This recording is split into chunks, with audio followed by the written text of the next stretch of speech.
Hello students, ninth class के लिए ये वीडियो है फाइलम पॉरीफेरा। देखेंगे फाइलम पॉरीफेरा क्या होता है।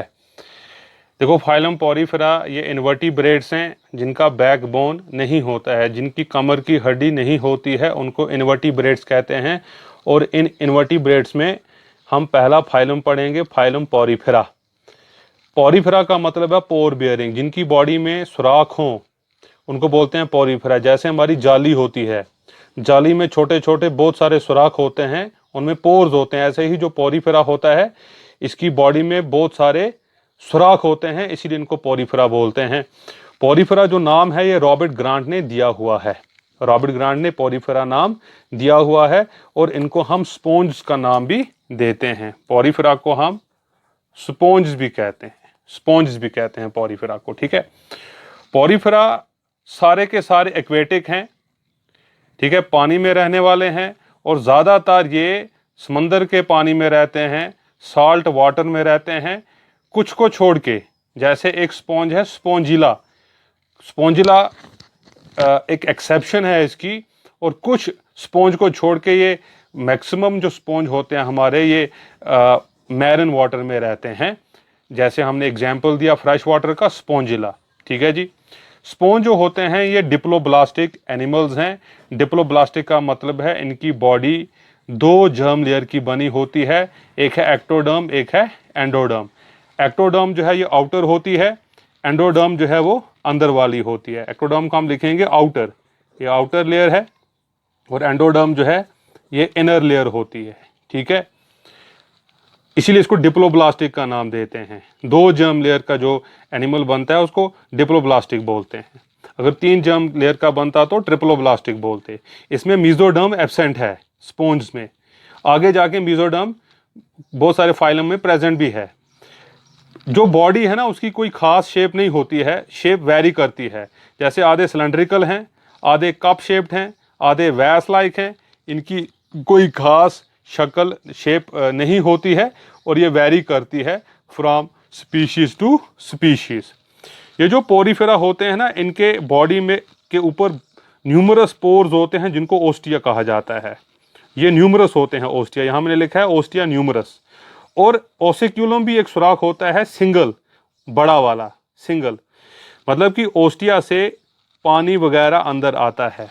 ठीक है, ओस्टिया से वाटर अंदर आता है, along with oxygen, along with food, खाना वगैरह भी अंदर आता है। और इस पानी से स्पर्म भी अंदर आएंगे, ठीक है, फर्टिलाइजेशन के लिए, फर्टिलाइजेशन के लिए। और ये जो ऑसिक्यूलम होता है सिंगल पोर, ये जो होता है ना ऑसिक्यूलम, इससे पानी बाहर जाता है विद द वेस्ट प्रोडक्ट, इससे पानी बाहर जाता है along with the waste product. ठीक है, ये जो न्यूमरस पोर्स इनको ओस्टिया बोलते हैं, और ये जो सिंगल पोर है इसको ओसिक्यूलम का नाम दिया जाता है। ओसिक्यूलम से पानी बाहर जाता है, एग्जिट। ठीक है ना, समझो ये हो गया ओस्टिया एंट्री, ओस्टिया हो गया एंट्री और ओसिक्यूलम हो गया एग्जिट। एंट्री से क्या आएगा? पानी, ठीक है, खाना, ऑक्सीजन या स्पर्म भी आ जाते हैं इससे अंदर। और ओसिक्यूलम से वेस्ट प्रोडक्ट जो हैं जैसे अमोनिया है या बाकी चीज़ें बाहर चली जाएंगी। ठीक है, उसके बाद जो हमारे स्पॉन्ज होते हैं, इनकी बॉडी जो है, इनकी बॉडी एसिमेट्रिकल होती है। एसिमेट्रिकल का मतलब है इनकी बॉडी की कोई सिमेट्री नहीं होती है। हम इनकी बॉडी को दो बराबर हिस्सों में डिवाइड नहीं कर सकते, उसको एसिमेट्रिकल बोलते हैं। रेडियल सिमेट्री भी होते हैं आधे। रेडियली सिमेट्री जैसे मैंने प्रीवियस वीडियोस में एक्सप्लेन किया है, अगर बॉडी के इक्वल पार्ट हो जाएं, उसको डिवाइड, उसको काटना है फ्रॉम टॉप टू बॉटम। ठीक है, अगर बॉडी के हम बहुत सारे इक्वल जो हैं वो पार्ट्स निकालें, मगर काटना पड़ेगा फ्रॉम टॉप टू बॉटम, उसको रेडियल सिमेट्री बोलते हैं। कुछ रेडियली सिमेट्रिकल भी होते हैं स्पॉन्ज। सिसाइल, सिसाइल का मतलब है विदाउट स्टॉक। विदाउट स्टॉक का मतलब है ये, जैसे मैंने ये पत्ता बनाया है, इसको स्टॉक नहीं है, ये डंडी जैसी नहीं है इसको, और जो पत्ता है इसके नीचे ये स्टॉक है, ये डंडी जैसी है। अब जिसको ये स्टॉक नहीं होता है उसको सिसाइल बोलते हैं। ठीक है, स्टॉकलेस होते हैं। स्पॉन्ज सिडेंटरी का मतलब है एक जगह पे ये चिपके हुए होते हैं। तो इसकी जो बॉडी होती है स्पॉन्ज की, इसमें पिनाकोडर्म आउटर लेयर, जैसे हम बोलते हैं एक्टोडर्म, ठीक है, और कोनोडर्म जो है इनर, जिसको बोलते हैं हम एंडोडर्म, और बीच में भरा हुआ है पैकिंग मटेरियल, इसको मीजेनकाइमा का नाम देते हैं। मीजेनकाइमा किसी सेल का नहीं बना होता है, ये नॉन सेलुलर होता है, ये पैकिंग मटेरियल है। और इस मीजेनकाइमा में स्कल्टन होता है, कांटे होते हैं स्पॉन्ज के। स्पॉन्ज में हड्डियां नहीं होती हैं, इसमें छोटे छोटे कांटे होते हैं, वही इस मीजेनकाइमा में होते हैं जो इसकी बॉडी को सपोर्ट देते हैं। आउटर लेयर जो है इसको पिनाकोडर्म बोलते हैं और ये बनता है पिनाकोसाइट सेल्स का। और जो इनर लेयर है इसको बोलते हैं कोनोडर्म और ये बनता है कोनोसाइट सेल का। ये जो कोनोसाइट सेल होते हैं ये वाटर करंट को क्रिएट करते हैं और स्पॉन्ज के अंदर तब पानी आएगा।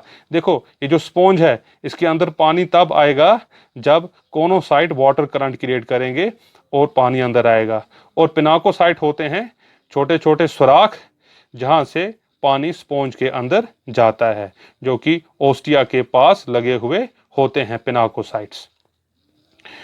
तो बॉडी कैविटी जो है स्पॉन्ज के अंदर जो बॉडी कैविटी होती है उसको स्पॉन्जोसील का नाम दिया जाता है। इसका दूसरा नाम है पैरागैस्ट्रिक कैविटी भी। स्पॉन्जोसील जो अंदर खाली जगह होती है, जैसे एक थैले के अंदर खाली जगह होती है ना, एक बॉक्स के अंदर खाली जगह होती है, ऐसे ही स्पॉन्ज के अंदर जो खाली जगह होती है उसको स्पॉन्जोसील का नाम दिया जाता है।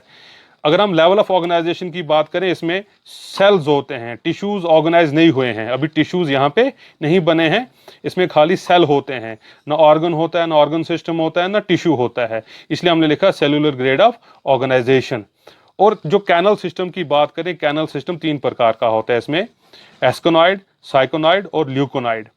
एस्कोनॉइड सबसे सिंपल है, साइकोनॉइड कैनल सिस्टम थोड़ा कॉम्प्लेक्स है, ल्यूकोनॉइड उससे भी ज्यादा कॉम्प्लेक्स है। सिंपल कॉम्प्लेक्स का मतलब क्या होता है, कैनल सिस्टम है, पानी जो अंदर जाता है ना वो वाया कैनल्स जाता है, वाया कैनल्स जाता है। जैसे ये रास्ता जो है एस्कोनॉइड ये थोड़ा इजी है, इसके ना इजी रास्ता है। ये जो साइकोनॉइड है ये थोड़ा टफ रास्ता है, इसके ब्रांच ज़्यादा निकले हैं। और ल्यूकोनॉइड जो है उससे भी टफ है, इसके और भी ज़्यादा अंदर से ब्रांच कैनल जो हैं कैनाल्स वो निकले हुए हैं। तो एस्कोनॉइड, साइकोनॉइड, ल्यूकोनॉइड ये कैनाल सिस्टम होता है स्पॉन्ज का। तो अब यहाँ पे आपने देखा कि जो स्पॉन्ज होते हैं उनका जो बॉडी वॉल होता है उसके 3 लेयर्स हैं, पिनाकोडर्म, कोनोडर्म और मीजेनकाइमा, ठीक है। और मीजेनकाइमा होता है पैकिंग मटेरियल, जो पिनाकोसाइट और कोनोसाइट के बीच में पैकिंग मटेरियल होता है। इस मीजेनकाइमा में हमारे स्कल्टल स्पाइक्यूल्स होते हैं, ठीक है। स्कल्टल जो कांटे होते हैं वो यहाँ पे होते हैं, इसको प्रोटेक्शन देने के लिए, इसकी बॉडी को मजबूत बनने के लिए। तो यहाँ पे जो लेवल ऑफ ऑर्गेनाइजेशन है वो सेल्यूलर लेवल ऑफ ऑर्गेनाइजेशन है। और सिमेट्री जो है स्पॉन्ज की, आधे एसिमेट्रिकल हैं, आधे रेडियली सिमेट्रिकल हैं। सिसाइल होता है जिसके नीचे कोई स्टाक नहीं है, कोई डंडी नहीं है। सेडेंट्री होता है जो एक जगह पे चिपके हुए होते हैं, जो एक जगह पे चिपके हुए होते हैं उनको सिसाइल का नाम दिया जाता है, सिसाइल का नाम दिया जाता है। देखो स्टूडेंट्स, स्पॉन्ज में और एक कैरेक्टरिस्टिक फीचर जो हम यहाँ पे एक्सप्लेन करेंगे, सबसे पहले रेस्पिरेशन। रेस्पिरेशन जो होती है स्पॉन्ज में वो जर्नल बॉडी सरफेस से वो प्लाज्मा मेम्ब्रेन से होती है। एक्सक्रीशन जो है वो भी प्लाज्मा मेम्ब्रेन से ही होती है। मतलब क्या है कि रेस्पिरेशन प्लाज्मा मेम्ब्रेन से होती है बाय डिफ्यूजन, और एक्सक्रीशन भी प्लाज्मा मेम्ब्रेन से होती है बाय डिफ्यूजन। मतलब ये है कि ये जो हमारे पास स्पॉन्ज है, स्पॉन्ज के अंदर ऑक्सीजन जो है वो प्लाज्मा मेम्ब्रेन से जाता है, कार्बन डाइऑक्साइड जो है वो प्लाज्मा मेम्ब्रेन से ही बाहर निकलता है, ठीक है।